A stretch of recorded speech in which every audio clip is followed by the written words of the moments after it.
All right, guys, it's Tuesday. It's time for On the Clock. Hope you guys enjoyed the spaces yesterday. It's rare these days that my schedule and Freddie's schedule line up, so had to take advantage of that. Gave out a bunch of good info in the spaces. Gave out 2 free play winners on the college basketball show. And of course, the one play that I gave for clients was American -3. Got all the injury info right, got in at the best number, and they win by 2. Just sort of how it's been going a lot of this season. But you know what? It's February 11th. We still have over a month and a half of college hoop left. A lot of time to rack up wins. And hopefully it'll be like 2 years ago where I was kind of like negative for like the majority of the first, 3 months of the season. And we went off in February and had like the best March Madness I've ever had. So hopefully that's what we do this year. But all we're focused on today is finding winners for today. I've got 3 plays to talk about. We're going to do a total of the day, 2 free picks. One of them is going to be a client best bet, and that is where I'm going to start out in Omaha, Nebraska. Forgot about the timer. Let's get the timer up. Out in Omaha, Nebraska, where the UConn Huskies take on the Creighton Jays. And I tease this on my show with Jeff Dawson. I do the spot on Jeff Dawson's show every week.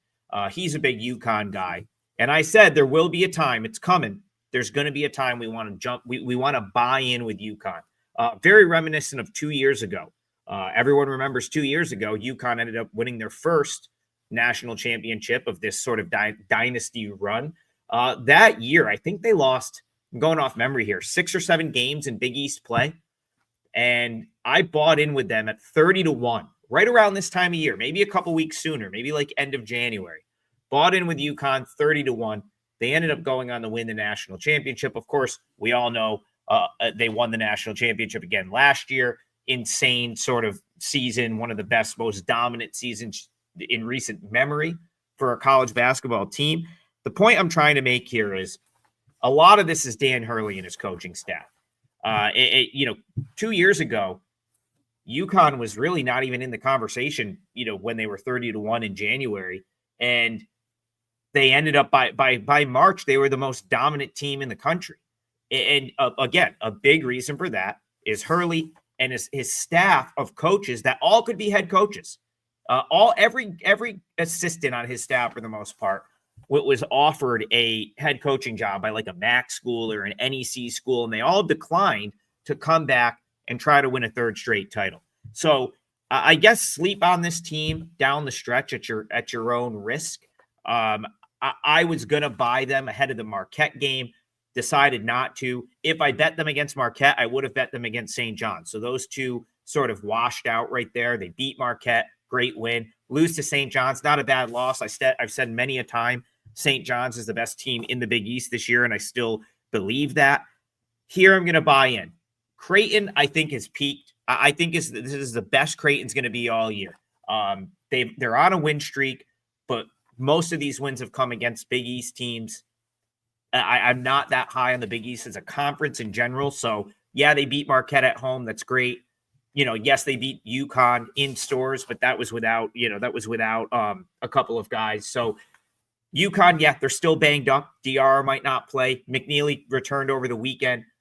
I'm willing to jump in at this time, this point in the year, and bet on this UConn coaching staff kind of getting this team right and getting the team competitive. So I took the 3 with UConn for a 3% play. It's up to 4. I might upgrade this. So I already locked in 3 last night with UConn. I should have just waited. I kind of thought it was going to move down. But it looks like the market likes Creighton. I may upgrade this. So UConn +3 is a 3% play for clients right now. The current price is 4.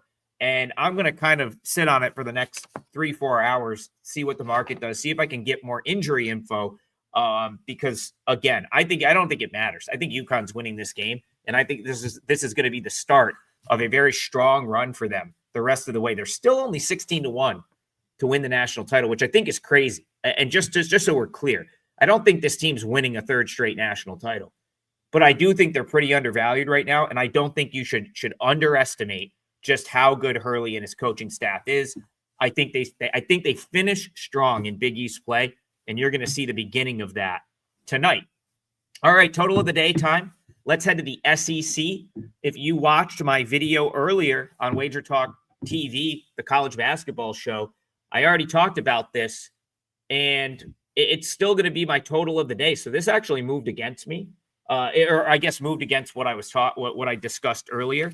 It's now up to 153.5. I still like the under here in Mississippi State and Florida. And the reason is this, like, you have to think there's going to be some sort of Florida letdown. Now, does Florida letting down a little bit mean they're not going to win this game? Because that's what it is. It's a pick. Not necessarily, but I wouldn't be that surprised if coming off of dropping 90 on Auburn and getting like arguably the win of the season in college basketball, wouldn't be surprised if Florida maybe had to sort of gut out a tight win here. Maybe it's a little lower scoring. That's kind of how I see this playing out. The reason I see this playing out like that from a matchup standpoint is Florida does have a pretty big advantage in the front court here, which is notable because that's typically what Mississippi State's advantage is against a lot of their opponents. So Mississippi State scores a lot in the front court. They're a very strong rebounding team. Now they happen to be up against arguably the best rebounding team in the country. So what does that mean? It's going to cut down on second chance points for Mississippi State. It also might mean Mississippi State is forced to take some jumpers here, which is not their game. Outside the three-point arc this year, Mississippi State just 32%, 289th nationally. That's not very good. And Florida, they're big, they're physical, they're elite in the post on both ends of the floor. So again, you get into a scenario where they've got to make some outside shots, and that's not always a good thing for this Mississippi State team. Florida doesn't really shoot the ball. They're not going to light you up from three in most scenarios either. And that's one area where like Mississippi State defensively has been pretty strong, but where you've been able to beat them, where teams have been able to beat them is outside the three-point arc. They're giving up a ton of threes to opposition in SEC play. And, Florida is very capable. Don't get me wrong. Florida is very capable of coming in and hitting a bunch of three-point shots. But how likely is it that they do that coming off of the win over Auburn, biggest win of the season? If anything, I could see them maybe settling for the three, missing some of those threes, and suddenly maybe they're behind in this game. From a spot standpoint, I wouldn't be surprised if it plays out. I think there's sharp people out there that like Mississippi State here. I don't, but again, the reason you would like Mississippi State, in my opinion, is you think that Florida is going to come out a little bit flat. All things considered, 153.5 seems very high. Florida averages 83.7 points per game this year. I'd be shocked if they hit their scoring average on the road in this spot tonight. And if they don't, I think it's going to be really difficult for this one to get up and over what is a very inflated number at this point in 153.5. So let's go under 153.5, Mississippi State, Florida, for total of the day. And we're going to finish this up down in South Beach for arguably the most disappointing matchup of the season. Like it really might be.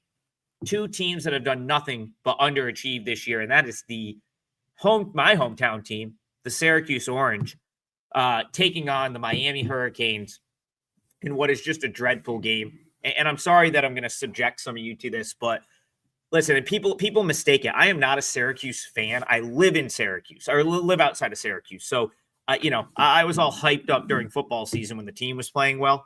I don't consider myself a Syracuse fan. I like to see them do good because it's nice to have a good team in the area, but that's not what they are. Now, with that being said, I've seen this story play out before. And this is so you've got Syracuse. They big 3 overtime win over the weekend against Boston College. They come into February. Everyone gives up on them. This is recently because they've been just bad the last kind of handful of years. And then they'll go on a little bit of a winning streak. They'll beat a bunch of lesser teams to sort of get themselves back in the mix. And then they sort of show their true colors, get bounced from the ACC tournament, and miss the postseason. It's like Syracuse formula at this point. It's what they did last year. It's probably what they're going to do this year. So I got to be honest, and I've been super critical of Syracuse. They've looked a lot better the last couple games. That Cal game was the most complete performance, in my opinion, for them, since that they've really had all season. So I do think they have a little bit of momentum. Of course, JJ Starling's been back. He missed considerable time with the wrist injury. He had 28 in the win over Boston College, so that's good. Like they need. I mean, he is the you know the offense in terms of like that's kind of like the one guy that can really take guys off the dribble, get to the rim, and really sort of put the team on his back. So that's huge that he had the game that he had over the weekend. I really like Elijah Moore, Choppa, as they call him. That's his nickname. He's a freshman. He's getting more minutes. He's in the starting lineup, which I love. Juan Carlos still playing the majority of the minutes, but I think kind of having him as a spark plug right out of the gate has been nice. It's worked. Chris Bell's played better. Jair Davis has played better the last couple games. So listen, this is still a bad basketball team, but they're getting a 1.5 against Miami, who is just an atrocious team, just a terrible. They've kind of given up on the season. They have no coach. Yes, they upset Notre Dame. Yes, they were okay against Louisville over the weekend and against the Louisville team that was missing some guys. But here you'd be asking Miami not to essentially to win the game. They're a 1.5 favorite. I make Syracuse the favorite. I kind of have, so my numbers have Syracuse -2 here. By no means do I think that that's a big enough edge to get like super excited about, but Syracuse is catching a 1.5, so you're getting +1.5. Maybe even there's some +2, -115s out there. And it's just a game that my gut tells me they're going to win because they've had something go their way. So you had the Cal win and the BC win. And I think Syracuse is able to take that momentum, go win a game at Miami, get all the locals' hopes up just to probably get steamrolled down the stretch, in games that they probably should win. It's just what happens here every year. It's what happened last year. It's probably what's going to happen again this year. So slight lean on the number to me, Syracuse +1.5. I doubt that's something that makes my card, but I gave you the total of the day. I gave you a lean on Syracuse 1.5, and I did give you one that made my card that you can actually get a better number than I did at. So UConn +3 is something I released overnight. Misread the market a little bit there, but I don't even care because I still think I fully expect Hurley and his staff to have a great game plan. They were embarrassed here last year, but if you remember, they went to Creighton last year when they basically had the Big East wrapped up. It was kind of a nothing game for UConn. This is a game where UConn has something to prove, and you don't want to bet against Dan Hurley and his staff when they feel like they have something to prove. So I'm on UConn +3 tonight, 3% play, and keep a lookout because I may add an extra unit to that. Also, it's $5 Tuesday. I have a 4% top-rated best bet that goes for just $5. That's on my page at WagerTalk. We'll see you guys in the morning.